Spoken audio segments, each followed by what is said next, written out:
हम लोग आज इतिहास की क्लास शुरू करते हैं। इतिहास की क्लास के बारे में हम लोग जानते हैं। सबसे पहले हम इतिहास पढ़ते हैं। इतिहास है क्या? इतिहास दो शब्दों से मिलकर के बना है। पहला इति, दूसरा हास। पहला इति से आशय है कि इति मीन्स होते हैं बीती हुई घटनाएं, यानी अतीत की घटना। हास मीन्स कहानी होता है। तो बीती हुई घटनाओं की कहानी ये किस रूप में हम पढ़ेंगे? एक क्रोनोलॉजिकल ऑर्डर में पढ़ेंगे। किस रूप में? क्रमबद्ध पढ़ेंगे। जब हम किसी चीज़ को क्रमबद्ध घटना के रूप में पढ़ते हैं वो हमारा इतिहास होता है। इस संदर्भ में ही हम लोग भारत के इतिहास को पढ़ेंगे। और भारत के इतिहास के बारे में थोड़ी सी जानकारी ये है कि पहले हमारा जो इतिहास शुरू होता था वो ऋग्वैदिक काल से शुरू होता था। इसके पहले हमें आदि इतिहास और प्रागैतिहासिक काल के बारे में जानकारी नहीं थी। और ये दोनों इतिहास जो हैं पुरातत्व पे आधारित हैं। जो अंग्रेज़ों द्वारा ये जो है जब भारत में आए अंग्रेज़, इसके बाद जो है उन्होंने रेलवे लाइन बिछाने शुरू कर दी। तो ये दोनों धीरे धीरे प्रकाश में आदि इतिहास, जब रेलवे कराची से लाहौर की तरफ जब रूट बनने लगा था रेलवे का, तब हम लोग हड़प्पा जैसे स्थल के बारे में जानकारी प्राप्त हुई। तो वहाँ से हमें ये आदि इतिहास की जानकारी हुई। तो जब आदि इतिहास के बारे में हम लोग जानकारी प्राप्त किए तो ऐसे लगने लगा कि ये हमारा पहला और मैंने इतिहास है। ये वैदिक काल से भी पुराना डेट में जाता है। इसकी जो है 2350 के करीब में जो है पीक एरिया नगरीकरण की स्थिति होती है।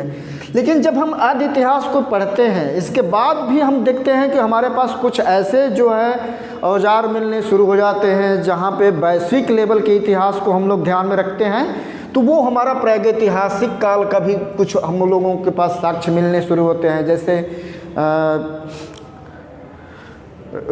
जो है मध्य प्रदेश का जो है नर्मदा नदी घाटी हो गई, बेलन नदी घाटी के कुछ संदर्भ में पढ़ते हैं।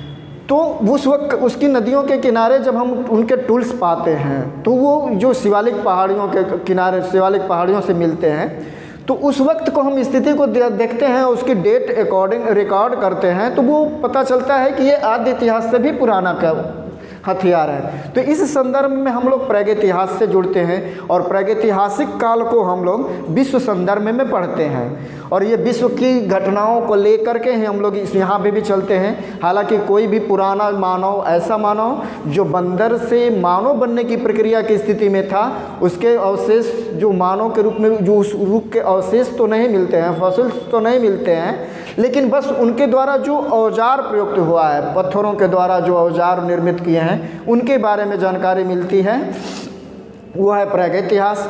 आदि इतिहास का आशय यह है कि हम ऐसे इतिहास के बारे में पढ़ते हैं जहाँ पे पुरातत्व मिलता है, लिखित साक्ष्य भी मिलता है, लेकिन हम इसका इतिहास जो है पूरे तरफ से पुरातत्व पे ही आधारित होता है। लिखित इतिहास को हम लोग अभी पढ़ नहीं पाए हैं, जो इनके लिटरेचर हैं, इसलिए हम लोग इनको आदि इतिहास में कहते हैं। और तीसरे स्टेज पे आते हैं इतिहास के बारे में, जो यहाँ से हमें एक लिखित रूप में इतिहास मिलना शुरू हो जाता है और यहीं से हम इतिहास के बारे में पढ़ते हैं। ये ऋग्वैदिक काल के संदर्भ में पढ़ते हैं। ऋग्वैदिक काल से हमारा इतिहास शुरू होता है। और भी हालांकि क्रमबद्ध तो नहीं होता, कुछ हम लोग डेट को सही से सीक्वेंस में करके पढ़ते हैं, लेकिन हम लोग जो है इस यहाँ से एक हमको लिखित रूप में साक्ष्य मिलना शुरू होता है और कुछ पुरातात्विक स्रोत से भी मिलते हैं जहाँ इसकी पुष्टि होती है।